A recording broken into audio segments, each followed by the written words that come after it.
G7 Média aqui, direto do CEDEM 2024 em Recife. Eu tô com mais um amigo, né? Eu sempre falo que eu só falo que eu trago amigo, mas é verdade. Mais um amigo querido Rafael, endocrinologista raiz. Pois é, não deveria existir, na verdade, esse sufixo, né? Nós temos Mas que fazer isso, que mora em Sorocaba, mas também fez sua formação em São Paulo e muito especializado na área de suprarrenal, de adrenal. E ele vai dar três apresentações, vai ter três apresentações aqui. Eu queria que você falasse um pouco dos teus temas e de um assunto pouco discutido, principalmente quando não é exatamente na endocrinologia. pois é, obrigado, Márcio. Na verdade, é um prazer estar aqui com todos vocês. O G7 faz é um projeto bem legal, bem útil para a população. E quando a gente fala de adrenal, na verdade, todo mundo sempre começa falando assim, é raro, né? É um tema menos comum, é uma sala mais acanhada, menos gente se interessa. Eu costumo falar que é raramente diagnosticado, na verdade, as doenças. Se você pegar hiperaldosteronismo primário, que é um excesso de um hormônio chamado aldosterona, a gente acha que no Brasil tem de 3 a 4 milhões de pessoas com essa doença. Nossa, é muito. Né? Mais ou menos 10% de todo mundo que tem pressão alta tem essa doença. E a gente não fala sobre ela. Então, é importante que a gente comece a disseminar esse conhecimento e comece a chamar a atenção tanto do endocrinologista, do clínico geral, como das pessoas de forma geral, que tem uma pressão alta, que não está controlando, que está tomando remédio em cima de remédio e não está ficando legal, talvez ir buscar uma causa para isso. Minhas apresentações, Márcio, na verdade, é sobre incidentalomas de adrenal, que são tumores que podem ser benignos ou malignos, que surgem nas glândulas adrenais, e a gente sabe que mais ou menos 10% da população também tem isso.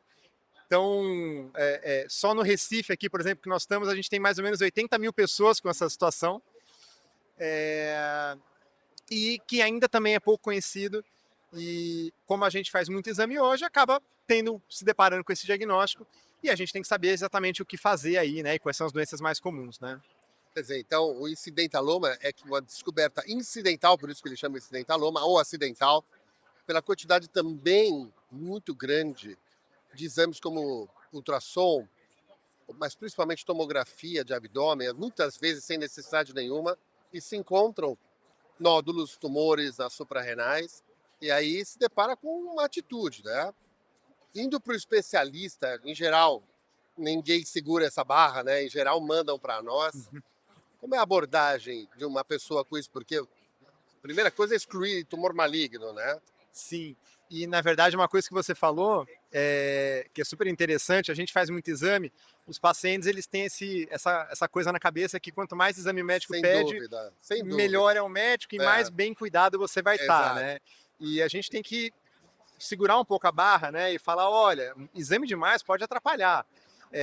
Por exemplo, saindo da nossa área, indo para Eu tireoide, ia a pensar gente vai nisso, fazer é. ultrassom de tireoide, a Cheio maior de parte das nódulos. pessoas vai ter nódulo, né? Isso causa uma preocupação enorme nas pessoas Sim, sim. e a infinita maioria não tem nenhum problema.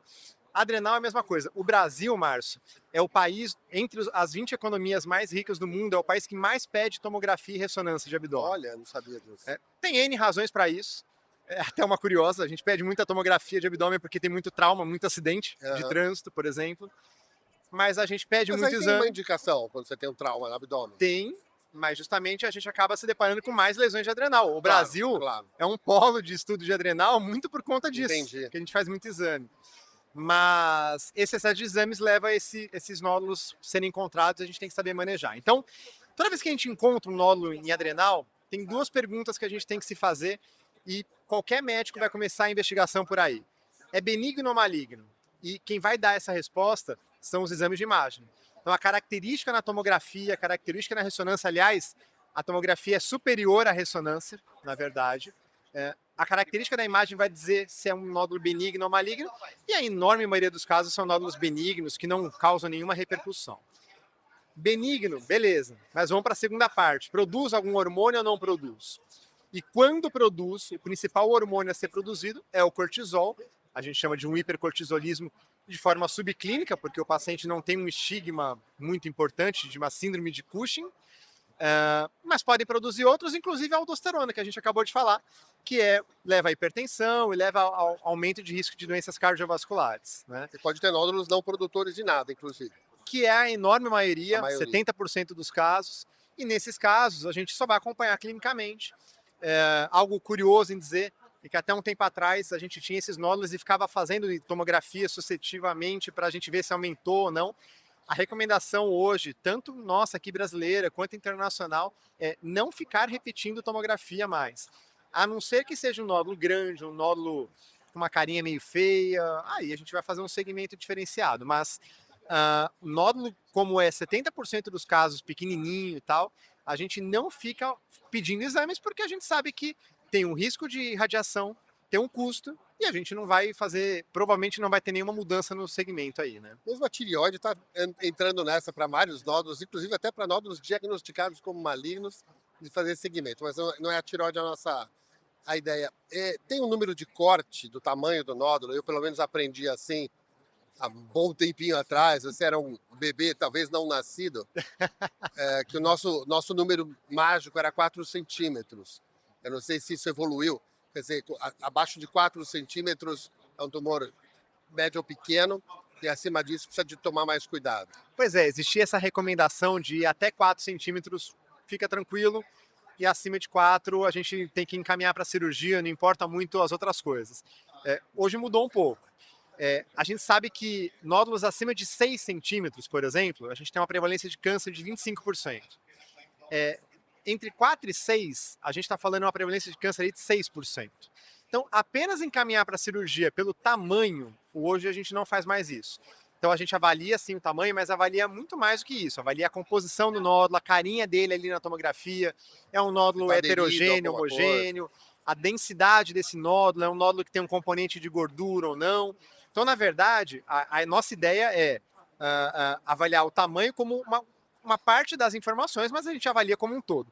Eu tenho pacientes que têm nódulos de 4,5 centímetros, 5 centímetros, com características completamente benignas e que a gente acompanha e não faz nada. Angiomiolipomas, por exemplo, são muito frequentes. Mielolipomas, você pode optar por conduta expectante ou até 6, 7 centímetros. Aliás, a conduta de cirurgia é só se você tem compressão local de estruturas, o que é muito raro acontecer, na E verdade. feocromocitoma, a ressonância é melhor do que a tomografia, nesse caso, pelo menos para ver em T2, aquele brilho que acontece no fel. Isso. Assim, Você suspeita de fel com É, hipertensão. a tomografia sempre é o primeiro exame, é o Sim. exame de triagem, mas a ressonância ela acrescenta bastante nos casos de feocromostoma e de carcinoma adrenal. Você tem uma hiperintensidade em T2, que é característica que a gente bem vê ali na característica. imagem.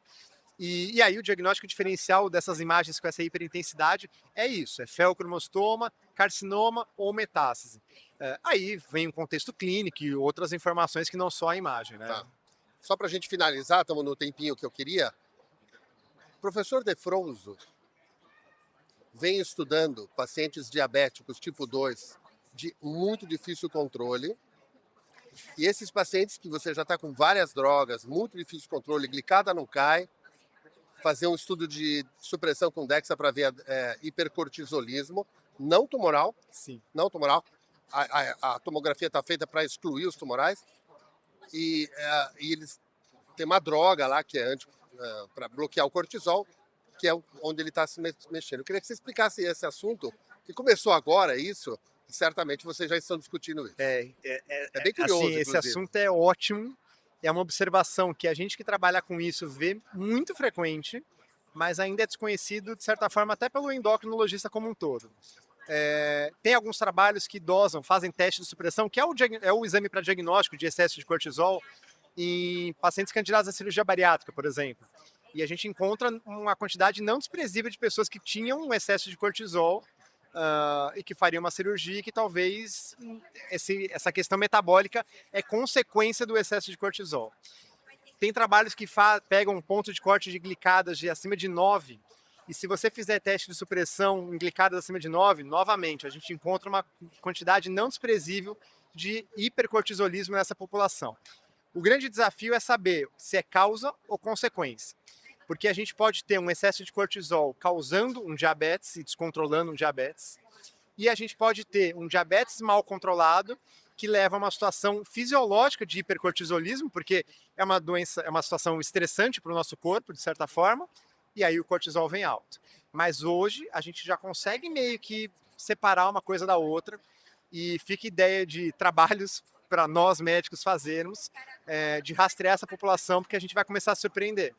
É bem alta a incidência. A Eu não me gente lembro trouxe, agora, eu tenho esse dado, a gente mas trouxe, Márcio, um pôster que está aqui apresentado no congresso de um paciente que era diabético tipo 2, tinha diabetes tipo 2, que usava atendimento SUS, né? Usava metformina, usava NPH, salvo engano, 44 unidades dia, dava 0,7 unidades por quilo, normal. e com uma glicada de 10. E veio, na verdade, acompanhava no ambulatório de diabetes e tal, foi entrado com dapaglifosina, não melhorava. Ele fez uma tomografia de abdômen por pedra no rim, achamos um nódulo no abdômen dele.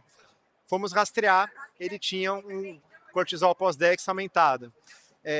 A gente ficou na dúvida se aquela glicada era disso ou não, de forma off-label, ou seja, o remédio não é destinado a isso, mas a gente entrou com cetoconazol, Sim. que é um inibidor da produção de cortisol. A glicada dele caiu de 10,2 para 6,5, sem mudar a conduta do diabetes. A gente encaminhou para cirurgia, ele está sem insulina hoje. E era um Cushing. Era um hipercortisolismo subclínico, ele não tinha cara de Cushing. Então, assim, qual que é a moral da história, né, para ficar claro, e isso para todo médico, inclusive generalista?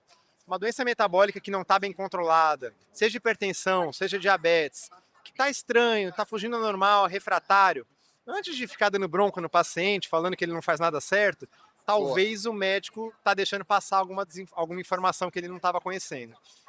E não é desprezível essa prevalência de excesso de cortisol nessa população. Então, é mais uma causa, talvez, de diabetes tipo 2. Talvez o Defronzo vai ter que colocar adrenal ali em algum momento no Ele já colocou. octeto, que é o 10, que é 12, que vai aumentando cada vez mais. Ele já colocou. Ele já mostrou isso no ADA esse ano no ADA. Rafa, muito bom, cara. Bom papo, Maravilha. excelente, um assunto diverso, importante para endocrinologista, mas também importante para a população, para clínicos, etc. Claro. Obrigado, viu? Eu que agradeço, Márcio. Muito bom. Um abraço.